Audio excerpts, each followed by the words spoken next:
आपने देखा होगा हमारी मीटिंग के पहले कभी कभी बीजेपी के मीटिंग में भारत माता की जय की जाती है। देखा आपने? जैसे अगर मैं बोलूं भारत माता की, भारत माता की, भारत माता की, तो सब लोग भारत माता की जय करते हैं। मगर ये भारत माता जो है, ये है क्या? ये भारत की जनता है। जब हम भारत माता की जय करते हैं तो हम भारत माता की जनता की जय करते हैं। आपके माता पिता, उनके माता पिता, हम सब की जय करते हैं। सही बात? तो भारत माता में आज सबसे बड़ा सवाल है कि सोने की चिड़िया में किसकी कितनी भागीदारी है। सोने की चिड़िया धन पैदा करती है। सवाल यह है, आज इस देश में धन को कैसे बांटा जा रहा है? किसके हाथ जा रहा है? क्या सचमुच में हिंदुस्तान का धन भारत माता की जनता के हाथ में जा रहा है, या फिर भारत माता का धन चुने हुए लोगों के हाथ में जा रहा है? यह सबसे बड़ा सवाल है। अब हर भाषण में नरेंद्र मोदी कहते थे, भाइयों और बहनों, मैं ओबीसी वर्ग का हूं। आपने सुना? यस, नरेंद्र मोदी को कहते हुए सुना आपने कि मैं ओबीसी का हूं, ओबीसी का हूं, ओबीसी का हूं? सुना है? हां या ना? सुना है। ओबीसी की हिंदुस्तान में क्या आबादी है? कोई बता सकता है? कितने हैं हिंदुस्तान में ओबीसी? देखिए, कोई बता नहीं सकता। किसी को नहीं मालूम कि पिछड़ों की आज हिंदुस्तान में क्या आबादी है। किसी को नहीं मालूम। तो मैंने पार्लियामेंट में कहा कि हम भारत माता की जय करते हैं, मगर भारत माता में किसकी कितनी आबादी है यह किसी को नहीं मालूम।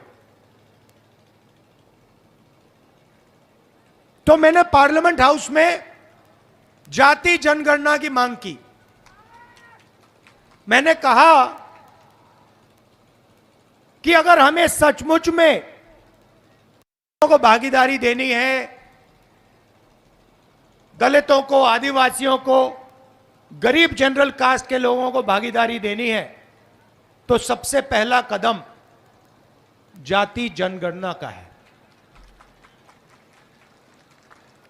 जिस दिन मैंने यह भाषण किया पार्लियामेंट में, जिस दिन मैंने यह बात बोली, उस दिन के बाद नरेंद्र मोदी जी के भाषण बदल गए।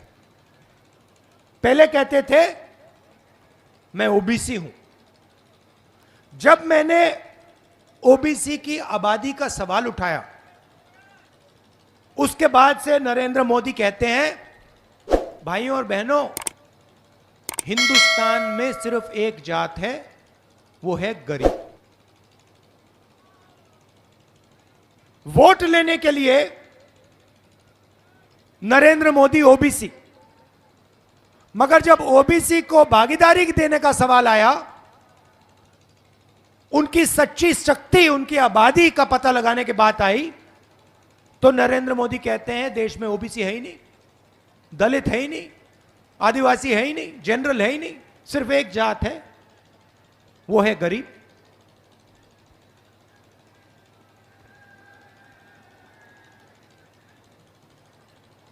भाई और बहनों, जाति जनगणना से क्या होगा मैं आपको बताता हूं। हिंदुस्तान को एमपी एमएलए नहीं चलाते हैं। अगर आप सोचते हो कि हिंदुस्तान को एमपी और एमएलए चलाते हैं, गलतफहमी में हो। किसी भी बच्चे से पूछ लो, 10 साल के बच्चे से पूछ लो क्या करना चाहते हो, सारे के सारे कहते हैं हम आईएएस में जाना चाहते हैं।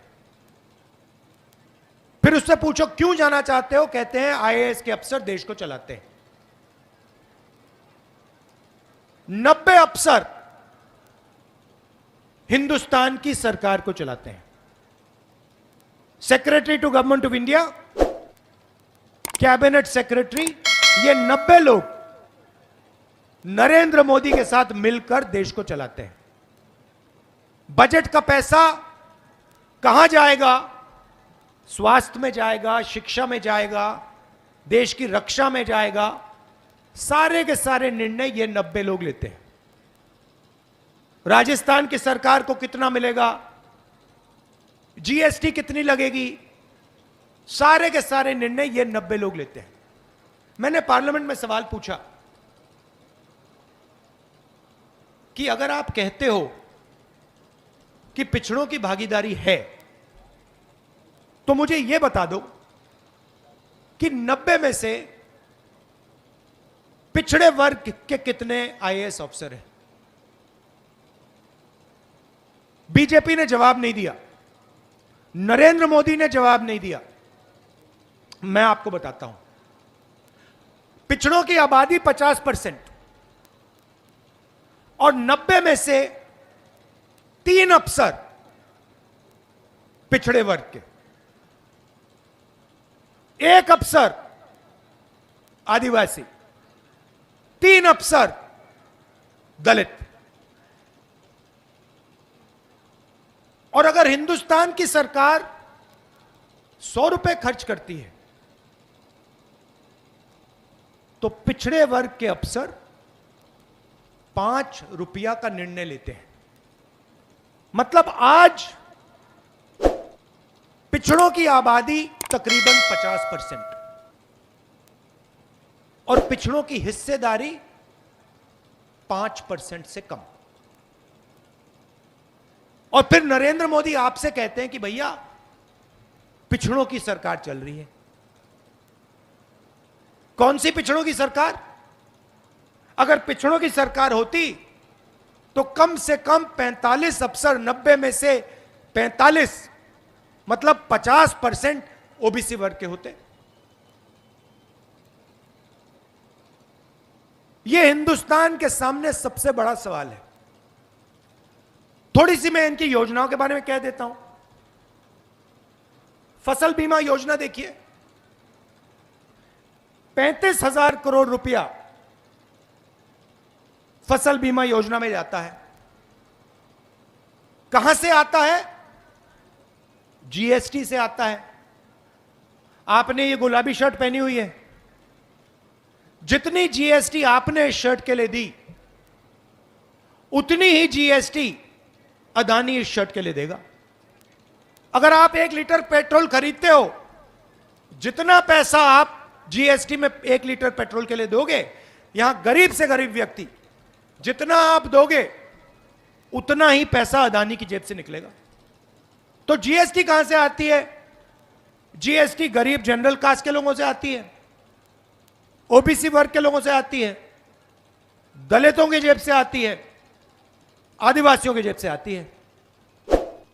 तो आपके जेब में से पैसा निकाला 35,000 करोड़ रुपया, 20,000 करोड़ रुपया दिल्ली की सरकार ने रखा, 10,000 करोड़ रुपया स्टेट की सरकार डालती है और 5,000 करोड़ रुपए हमारा किसान डालता है।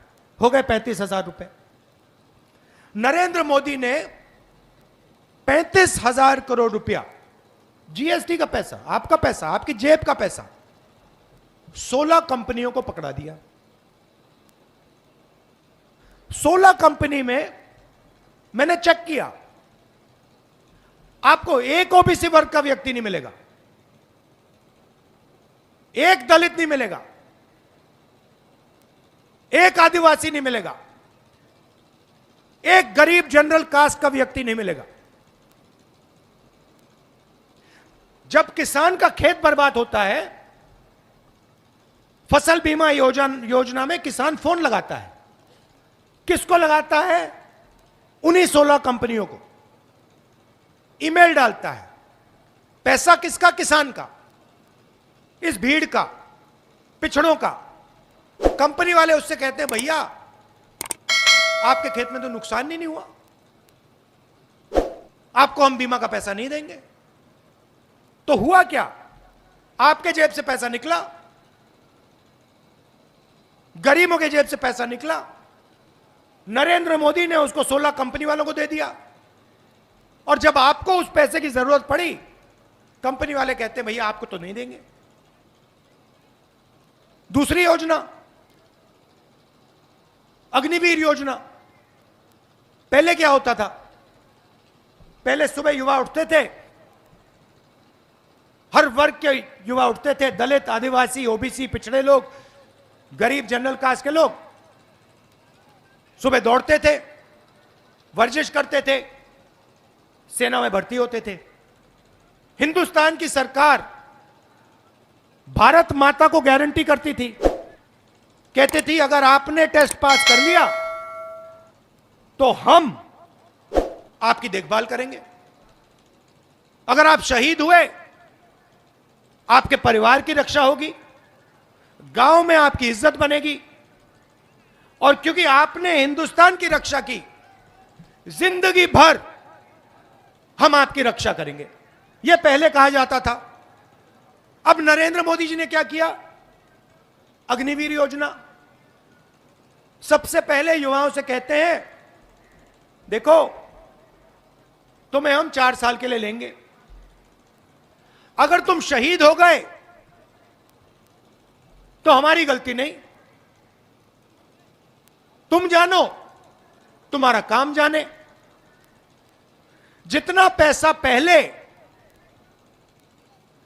सेना की रक्षा करने में जाता था, जवान की रक्षा करने में जाता था, अफसरों की रक्षा करने में जाता था, उतना ही पैसा नरेंद्र मोदी जी ने अदानी को दे दिया। तो अग्निवीर क्यों हुआ? क्योंकि नरेंद्र मोदी जी ने आपका जीएसटी का पैसा आपके जेब से निकालकर सीधा अदानी जी के जेब में डाल दिया, और लाखों युवा जो 4 बजे सुबह उठते हैं, देश की रक्षा करना चाहते हैं, उनका सपना खत्म कर दिया, उनका दिल तोड़ दिया। देखिए भाइयों और बहनों, जेब कतरे सबसे पहले क्या करते हैं? सबसे पहले 3 लोग आते हैं, अकेला नहीं आता। सबसे पहले क्या होता है? एक बंदा सामने आता है, आपके ध्यान को इधर उधर करता है ना, उल्टी सीधी बात बोल देगा। पीछे से एक और बंदा आता है, वो जेब काट देता है, सही। और तीसरा बंदा देखता है कि अगर जिसका जेब कटा, अगर इसने कोई आवाज की तो उस पर आक्रमण कर दें, उसको डरा दें। ऐसे जेब काटी जाती है। ध्यान इधर उधर करने वाला नरेंद्र मोदी, जेब काटने वाला अदानी, और बाद में लाठी मारने वाला अमित शाह। सीधी सी बात है, आप पैसा भर रहे हो। यहां मुझे बता दो, जीएसटी से किसको फायदा हुआ? यहां कोई है जो कह सकता है हां भैया मुझे जीएसटी से बहुत फायदा हुआ? हो ही नहीं सकता, क्योंकि जितना पैसा आप डाल रहे हो उतना अदानी डाल रहा है। आप सोच रहे हो कि मैंने पेट्रोल अपने टंकी में भरा, हो क्या रहा है?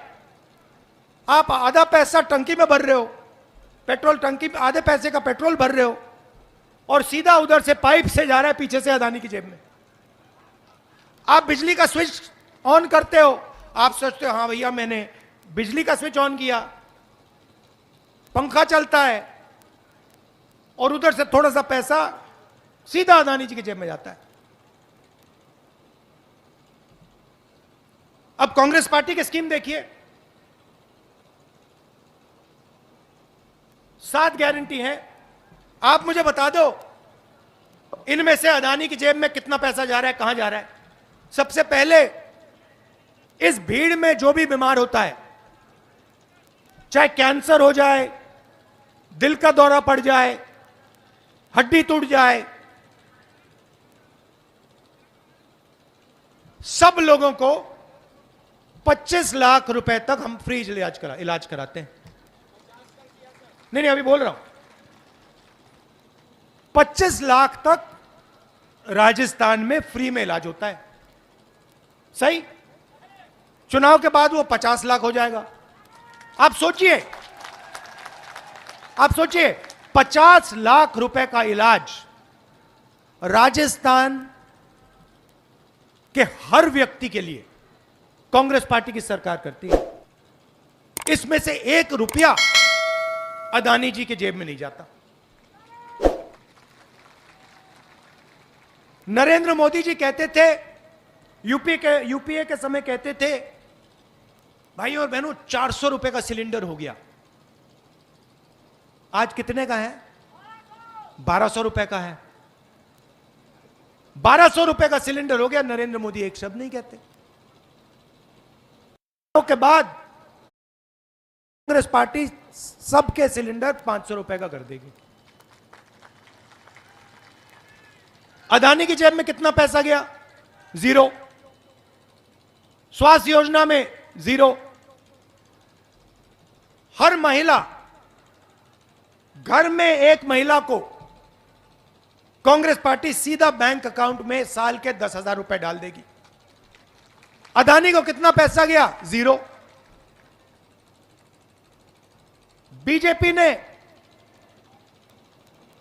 नरेंद्र मोदी ने कहा था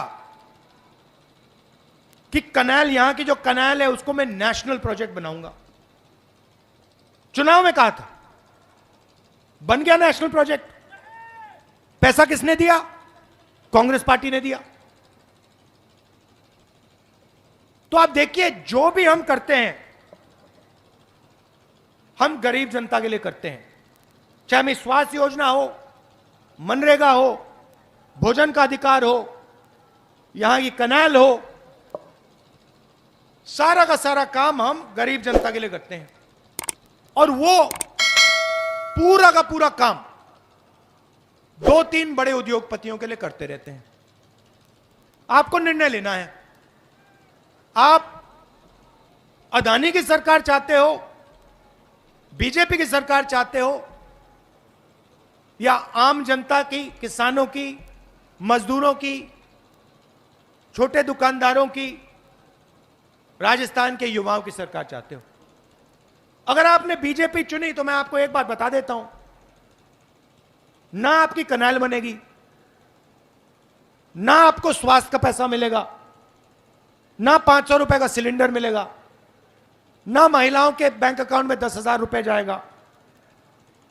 अंग्रेजी स्कूल जो हमने खोले हैं सारे के सारे बंद हो जाएंगे। बीजेपी के नेता हर भाषण में कहते हैं हिंदी सीखो, अंग्रेजी मत सीखो। आप उनके बच्चों से पूछो, अमित शाह से पूछो कि भैया आप बताओ, आप हमें कहते हो कि हमें अंग्रेजी नहीं सीखनी चाहिए, आपके बच्चे किस स्कूल में पढ़ते हैं? सारे के सारे आपको बताएंगे हमारे बच्चे तो इंग्लिश मीडियम में पढ़ते हैं। आपके बच्चे सिर्फ हिंदी पढ़े, उनके बच्चे अंग्रेजी पढ़े। क्यों? क्योंकि वो नहीं चाहते कि सबसे अच्छी नौकरियां आप लोग ले जाओ। मैं ये नहीं कह रहा कि हिंदी नहीं पढ़नी, जितनी हिंदी पढ़नी है पढ़ो, युवाओं से कह रहा हूं, जितनी हिंदी पढ़नी है पढ़ो, मगर एक बात याद रखो, राजस्थान में, मध्य प्रदेश में, दिल्ली में काम करना है, हिंदी चलेगी।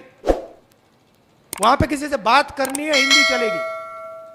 मगर कॉल सेंटर में काम करना हो, इंटरनेट का काम करना हो, किसी बड़ी कंपनी में काम करना हो, विदेशी टूरिस्ट से बात करनी हो, हिंदी नहीं चलेगी, अंग्रेजी की जरूरत है। सीधी सी बात है। तो मेरा कहना है, किसान के बेटों को, बेटियों को, मजदूर के बच्चों को, छोटे दुकानदार के बच्चों को बड़ा से बड़ा सपना देखना चाहिए। आप पायलट बनना चाहते हो, यहां से अमेरिका हवाई जहाज में जाना चाहते हो, सपना पूरा होना चाहिए।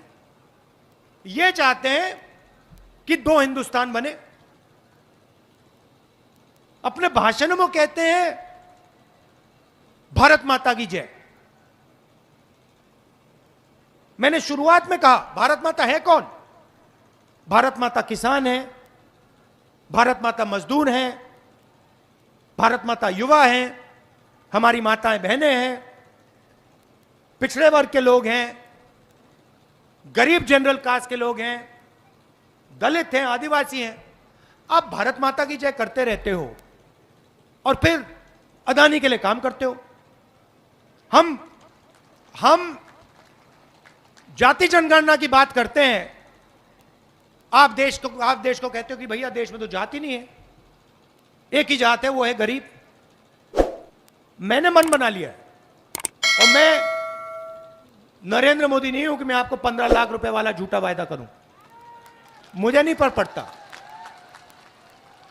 मैं, वो अदानी जी की जय करते हैं, मैं भारत माता की जय करता हूं। मेरे लिए भारत माता कौन है मैं बता देता हूं। मेरे लिए भारत माता हिंदुस्तान के गरीब लोग, हिंदुस्तान के पिछड़े वर्ग के लोग, दलित, आदिवासी, युवा, छोटे दुकानदार, मेरे लिए ये भारत माता है। और मैंने मन बना लिया है कि राजस्थान में हमारी सरकार आएगी, पहला काम राजस्थान में जाति जनगणना करने का होगा। और जैसे ही दिल्ली में हमारी सरकार आएगी, बीजेपी को अच्छा लगे ना लगे, जैसे ही हमारी सरकार आएगी, अब लिख लो, जैसे ही सरकार आएगी, देश में कांग्रेस पार्टी जाति जनगणना पूरे देश में करवा देगी। और जितनी भागीदारी पिछड़ों की होनी चाहिए, दलितों की होनी चाहिए, आदिवासियों की होनी चाहिए, गरीब जनरल कास्ट के लोगों की होनी चाहिए, जाति जनगणना के बाद हम उस पर एक्शन ले पाएंगे। उससे पहले किसी को मालूम ही नहीं। मैंने यहां आपसे सवाल पूछा, देश में पिछड़े लोग कितने, आप जवाब नहीं दे पा रहे हो। आप अपनी शक्ति नहीं समझते। पिछड़े लोग 50% हैं। मैं आपसे पूछ रहा हूं कि भैया देश में आपकी शक्ति कितनी, आप बता ही नहीं पा रहे, चुप बैठे हो आप। तो पहला कदम आपको अपनी शक्ति के बारे में मालूम होना पड़ेगा। आपको पता होना पड़ेगा कि भैया मैं पिछड़े वर्ग का हूं, देश में 50% आबादी मेरी है, इसका मतलब कम से कम देश में 50% भागीदारी मेरी होनी चाहिए। देश के सबसे बड़े उद्योगपतियों की लिस्ट निकालो, 100-200 सबसे बड़े उद्योगपतियों की लिस्ट निकालो, उसमें से मुझे एक पिछड़े वर्ग का, एक दलित, एक आदिवासी दिखा दो, भाषण बंद कर दूंगा। एक नहीं है उसमें। सबसे बड़ी कंपनी अदानी की कंपनी ले लो। अदानी की कंपनी में आपको एक ओबीसी का बंदा नहीं मिलेगा, एक दलित नहीं मिलेगा, एक आदिवासी नहीं मिलेगा। सारे के सारे एयरपोर्ट उसके, सड़कें उसकी, कोयला उसका, खेत का स्टोरेज उसका। 50% आबादी आपकी, उसमें आपका एक आदमी नहीं। और पूरा ड्रामा चल रहा है। नरेंद्र मोदी उसके लिए काम करता है। वो मैंने कहा, शुरुआत में कहा प्रेस के हमारे मित्रों, मगर ये हमारे मित्र नहीं है,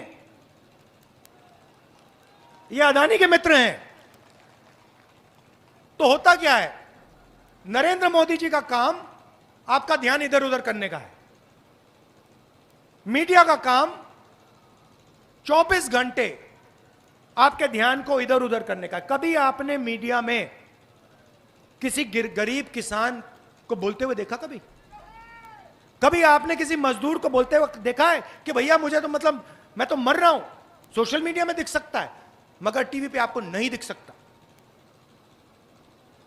मंडी के सामने